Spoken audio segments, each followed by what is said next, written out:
Hey bitches, welcome back to my channel. I'm just gonna get right into the drama with this video because we have a lot to talk about. We have not uploaded a video well, I have not uploaded a video in several days. It's been a while. It has been a hot You've been minute. sick though. You haven't been feeling good. I had like a horrible earache. I don't know what that was. There were other people online complaining about the same thing. I just put a little bit of hydrogen peroxide in my ear, which I know some people are gonna frown upon down in the comment section, but I feel like it worked. I feel like once I put it in, it kind of like popped and like the pain went away. You know what caused that, right? The witches. The witches. It was the coven that did that. They came for you, girl. They casted that little spell. They got that little black candle out. That lady paid them about $350. They did. So the first person that I want to talk about in this video is Michelle Phan, because she had a lot of commentary channels, drama channels, and just anybody that discussed her podcast with Tati Westbrook like in shambles yesterday morning, and he was one of them. Now, I have not put out my video yet involving the Michelle Phan and Tati Westbrook podcast. Kind of glad that I didn't, because she was throwing around like false copyright claims. She did it to you, she did it to Jen Loves. You know what she had? I can't think of who else. The audacity. Yeah, that's exactly what she had. She had the gall and the gumption. She put in audacity. false copyright claims on all these different videos. She was wanting the full monetization from these videos. What was she thinking? Girl, I don't know, but I got the screenshot. Literally, somebody went through that. I don't think it was like a content ID thing. It was like every other thing. Everything I said, there was a timestamp for everything. She was going through, like, somebody watched this shit. She was pissed. And I don't know if she wanted the money for it or she just wanted people to not watch our videos instead of hers. I don't know what her video's doing now with her and Tati, but God. But I just feel like this is not like the best way to go about getting people to want to like watch your podcast. No. I haven't watched the full episode. I've seen like the key parts that people are talking about when it comes to like Jeffree Star and James Charles. But you would think that you would want people to discuss your podcast if it's a public podcast like that, because the video's up on YouTube. It's not like people went over to Patreon and like ripped the whole podcast off of that and then uploaded it. I would understand then. I get it when Tana and Brooke do it with their podcast stuff that's uploaded over on TikTok. It's different. But it's a YouTube video, girl. People are gonna react to it. Like, what were you thinking? You want to know the gag? In my video, I said that I didn't want to react to the whole thing because there were people out there that did the whole thing to get an hour and something worth of like watch time or whatever. I even said in my video, I only wanted to talk about her, James, and Jeffree, and I said that I wasn't even going to put the rest of it in there because it wasn't pertinent to the story. I don't understand. So, I mean, she clearly doesn't know how fair use works, but at least she did the right thing and removed the complaint. She removed the one on Jen Love's video as well, and Jen Love's was not happy about it. She was like, I am over this shit. Basically, she said that Michelle Phan needs to brush up on the law. She does. Like, why do you think because you upload something that people can't comment on it? It's either one, abuse of the copyright system, or two, you don't know what's going on. It has to be one of those two things. I'm gonna be honest, I did not even know that Michelle Phan had a podcast. I didn't either. Like, I just not like come to mind. Maybe I did, and it's just like put like really deep back in the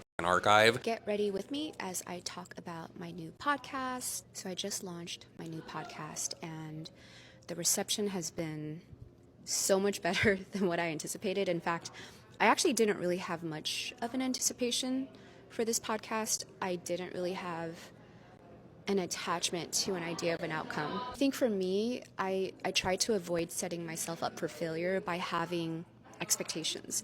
So I decided I don't want to have any expectations with this podcast. I want to have fun. I want to learn. I want to use this as a catalyst to just get back into creating again. I've been creating online content since I was 13 years old. And it wasn't until when I turned 19 was when I blew up, I went viral. So since then, it's been nonstop producing content, thinking about content, becoming content. And at my peak, I just burnt out. I had enough. I couldn't do it anymore. And so I just went on this hiatus. And I think for me, I kind of no longer had the passion to create anymore. And I think that's why when you look at a lot of my older videos before I disappeared, you could just tell like my heart wasn't really in it.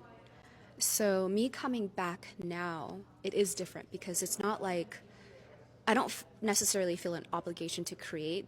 There's a purpose. There's a reason why I want to create again. And so this time I'm so excited about this new chapter in my life where I'm exploring audio format, podcasting. We're getting floods of comments and messages coming in from so many people who felt so touched by the podcast episode with Tati.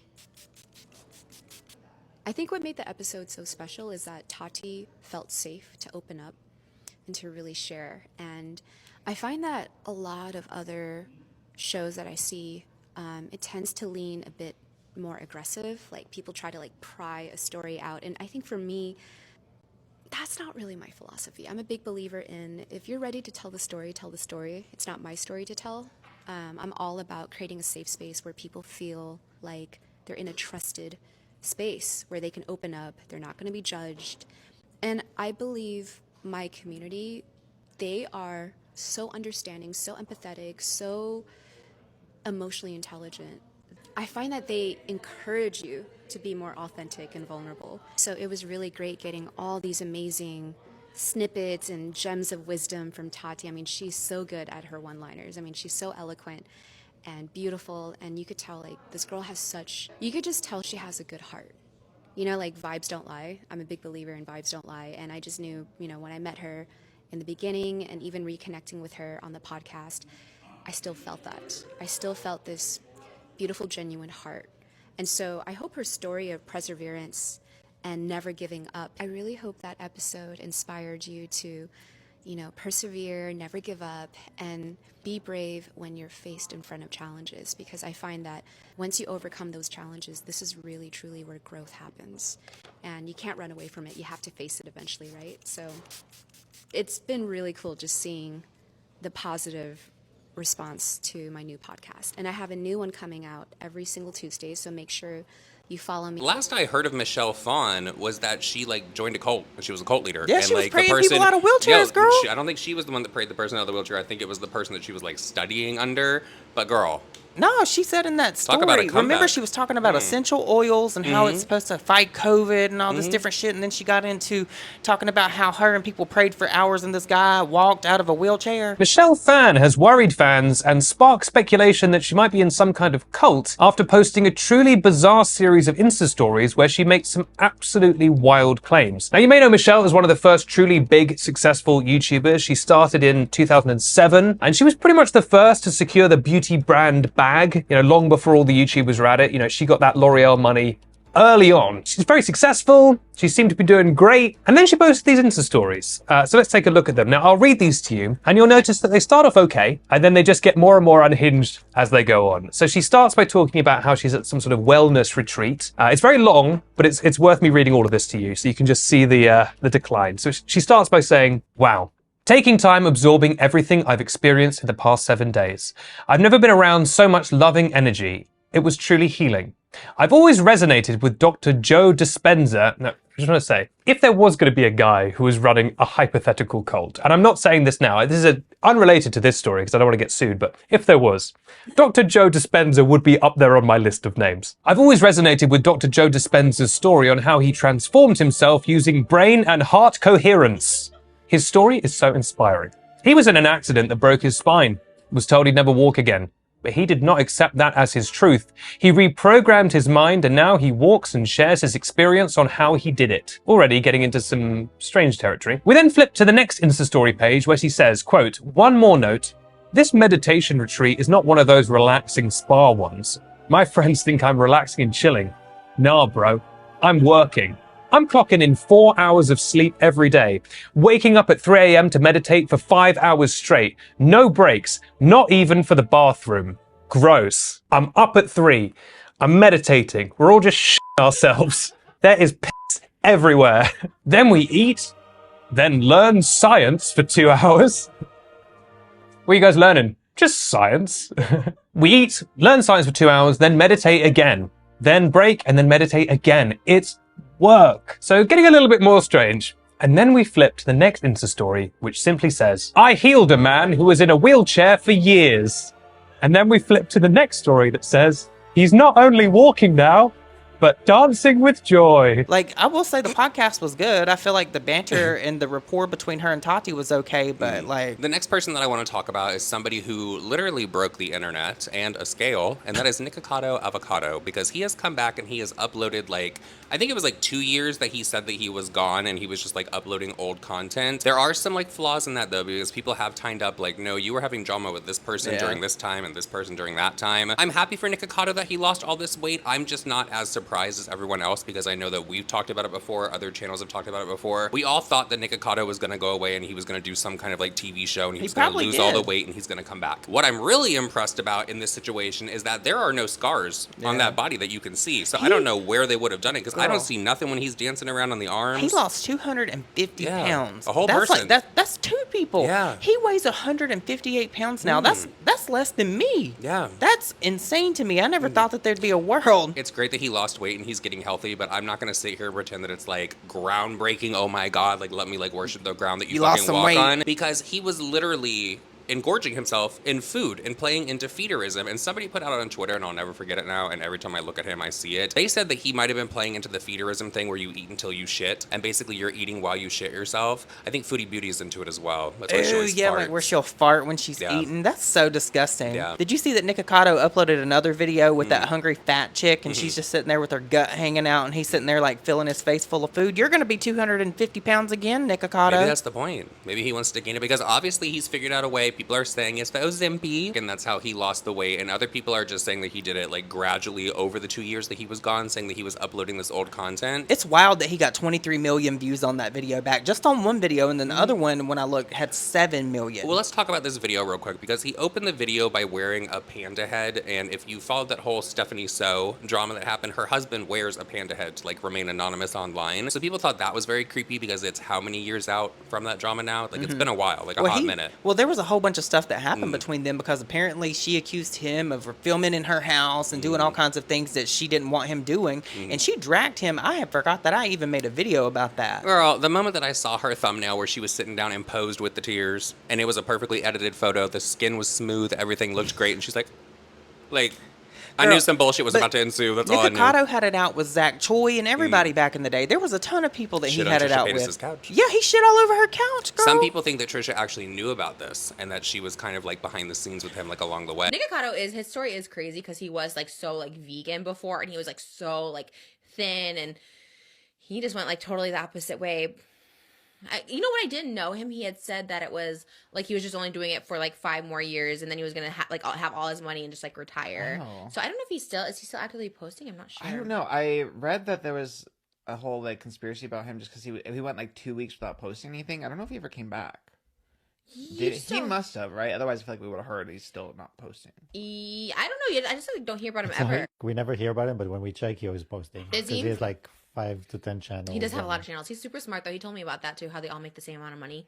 Wow. Yeah, he like builds them up, and then they just consistently make money by posting once a week on each one. It's crazy. I've been rooting for Trisha to get him on the podcast because I think it's a mess. I think it would be a full circle moment. But I feel like if she has him on the podcast, that could get Trisha into some drama because remember, she defended Nikocado with that whole thing with Stephanie So. And that might open another can of worms. Yeah, that might be something that Trisha may not have anticipated that people would look into, but they're going to remember Trisha. And moving on from that, since we're talking about Trisha right now, she had Daniel Preda on her podcast the other day, and they were discussing many different things. But of course, Colleen Ballinger came up. And I have to say, because I have seen people over on Twitter saying, like, why is she always talking about this? Why is Trisha always bring this up? Like, she loves to just rehash old drama. I love that every single time somebody is on Trisha's podcast and they might have known Colleen Ballinger, she comes up in some way and everybody gets to remember exactly what Colleen Ballinger did and the very shitty things that she did to Trisha Paytas and just a lot of people for that And matter. it's fair for Trisha to talk about it. She did it to Trisha. So if Trisha wants to talk about it every day, you don't have to tune into it, but she's free to talk about it on her platform. She was sending her nudes to minors. Yeah. Like, I mean, she should get to mention that every single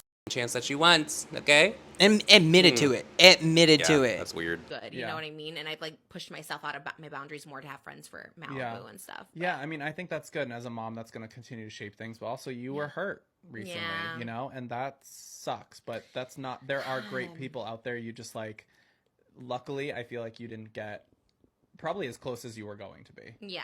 And it all like the universe like started it and ended it, taught you a lesson, move on. Yeah, that was wild. I think that's the thing. I think that is the thing, right? It's like friendships I thought I had for so long, like Shane, right? Like later on, people are like, Shane talked to you, Shane, and like stuff that only Shane would know. And for so long, it's like he would never, because I personally never, like I thought Shane was the one person I was like, you know what, we're never talking to each other, like we're so close. So then when I found out all this stuff later that he would, you know, stuff again that only he would know, I was like, this sucks, you know, like calling me like a sociopath and all these like crazy things. And I was like, that's wild, because as much as like Shane had his issues, like I never would like talk about them to anybody else. So I really thought that just shows who you are as a person, and it only reflects on that person. And that's like a darkness and unhappiness and highly insecure person. Yeah. Who always needs to only talk about others and never like be able to be open about themselves and what they're going through. Because a friendship is like you bounce stuff off each other. You're not always going to be perfect, but you're there for each other. Like, that sucks. Which is, again, then with the Colleen stuff, I think that also shocked me because I was like, okay, this is someone who we have no history. There's no reason. Like, again, the mom connection, right? You're like,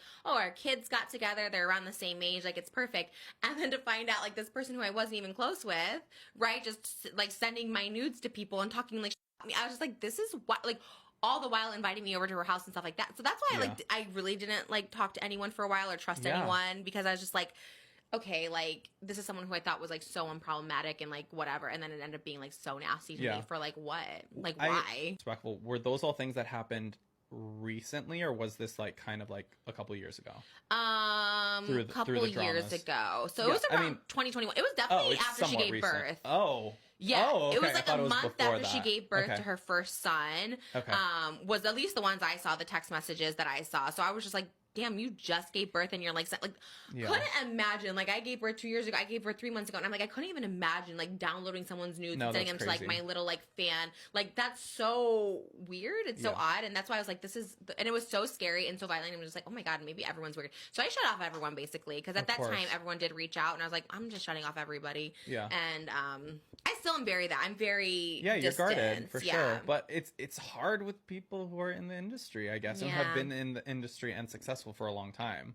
But it's also like, why? Like, that kind of thing, you're just like, but what was the point? Like, what was the point? Again, that's like, as we've seen, it's a darkness. And, like, I think, like, life will guide you to the right people. And that was a lesson for you to learn. Again. Anyways, that was a tangent. And Jimmy can also clean that up. Because I was like, that just went, like, full on. I guess because, like, we know so many of the same people. That was, like, an Oprah moment. I was just like, wait, why? I get, like, sometimes when I start, like, I let things go for sure. I forget things, too. Yeah. Sometimes I'll be, like, not forget things. I let things go, and then I, like, don't think of them as bad as they were, right? Like, I can be like, I miss Shane, but then when I think about it, I'm like, oh, like, actually. Girl, yeah. I mean, the thing is, it's hard for me because I wasn't ever best friends with anyone. I was somebody's boyfriend, and I was kind of grouped into it. So I didn't have, like, my own one-on-one. Even with you, I didn't have a one-on-one with you. I didn't have a one-on-one with Colleen. I didn't have a one-on-one with Shane. That was a little different because, like, he made me laugh and, like, we made each other laugh. I thought you guys had to have more of a one-on-one. No, we didn't text, like, separately. But you, like, went to lunch. No. Once. I mean, who haven't I gone to lunch with once, you know? Me. But, like, well, I remember that. I was like, I've never been invited to lunch by Sanity because I remember confronting her and being like, did you ever send this? And she goes, no, he was obsessed with you. He would send me pictures. So then when I saw, like, her friend that's not even public, like, holding my OF near his face, I was like, you've been caught, girl. Like, it was his face next to my OF, and I was like, and she's like, yeah, I was like a coward. I should have told you. And I was like, but you lied. Like, you went a step further and blamed this kid that was 20 years old at the time and said that he was being inappropriate. I'm like, insane. It was actually insane. I feel like, anyways. But I think it's also, like, when people start defending those people, then it becomes, like, a whole other thing, right? Where it's like, oh, it's all lies. Like, Todrick defended her and JoJo, and you defend the people who ride or die for you and have been in, who are.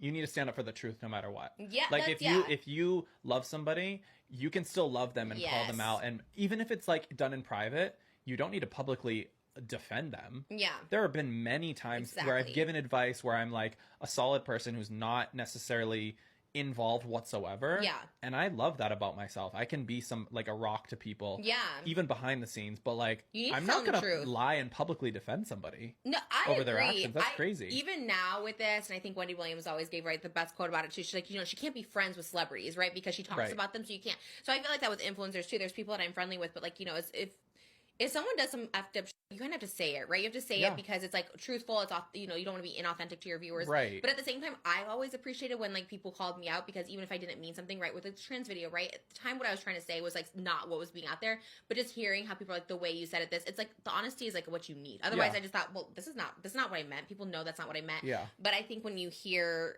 people, like, tell you the truth, it, like, helps more. And I'm going to make a whole video about this on my channel because I don't really care for Daniel Preda. I don't care who likes it, who doesn't, whatever. But Daniel Preda is a fucking liar. Daniel Preda tried to play it off like him and Colleen Ballinger weren't friends, like he didn't get in that video that he made with Gabby Hanna and say multiple times that Colleen Ballinger was his best friend. But in that podcast that he did yesterday with Trisha, he said that he just knew her in passing, that he just knew her and all these other people through Joey. Girl, pick a mother side and stay on it. Manny, Daniel Preda, they are all cut from the same cloth. There was a part of the podcast, I think it was actually in the Colleen part, where Daniel Preda said something along the lines of, it's okay to call your friends out. And then he quickly followed it up with, and sometimes in private. Because when he said that, I was like, well, wait a minute. Like, immediately when that came out of his mouth, I was like, well, wait a minute, bitch. You haven't called out James Charles for the horrible things that he's been accused of, the things that he's admitted to, said sorry to his victims on video that he deleted. But then he quickly followed it up with, or sometimes in private, just to like cover his ass, in my opinion. I don't believe that Daniel Preda has ever had a conversation with James Charles behind the scenes like that. No. I don't think that Daniel Preda would say anything to James Charles about that other than, how you doing, girl? Is everything okay since your last cancellation? What was really interesting to me about the whole thing is how he kept throwing shade at Jeffree Star.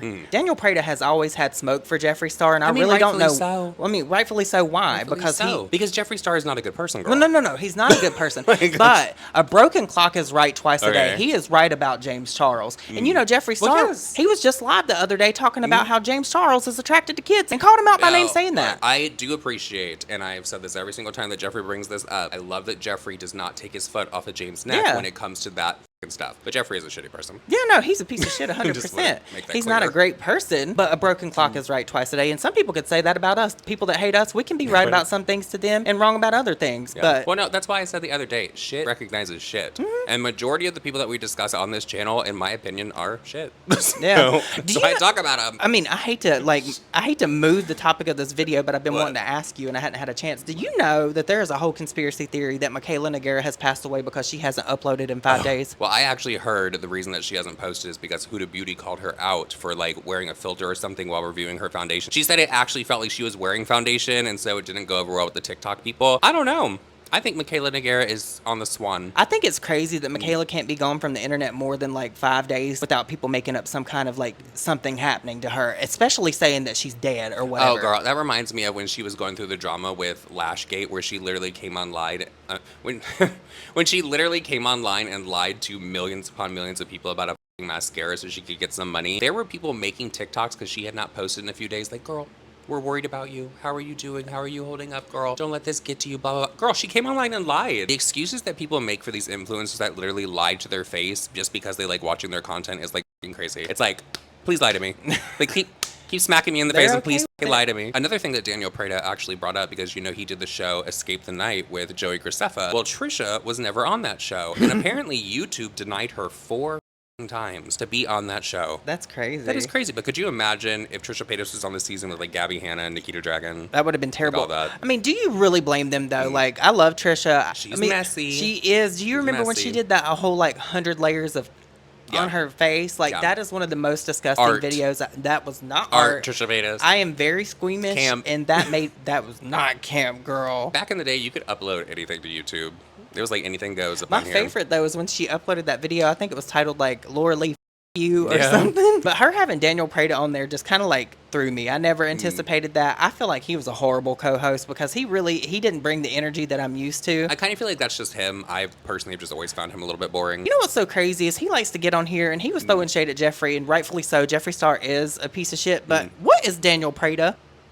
And with all that said, everyone, that is it for this video. We hope that you did enjoy it. Please leave us a sun emoji down below because we have not seen the sun in days, y'all. It has been so nice and so, like, overcast and rainy. Girl, that sounded like that damn Kid Rock song. What? We ain't seen the sunshine in 3 damn days. Oh. We haven't, though. Is that a Kid Rock song? Yeah. And Sheryl Crow. Oh. Oh, my God. Sheryl Crow. I remember that song now. And we will see you guys all in the next video. Bye.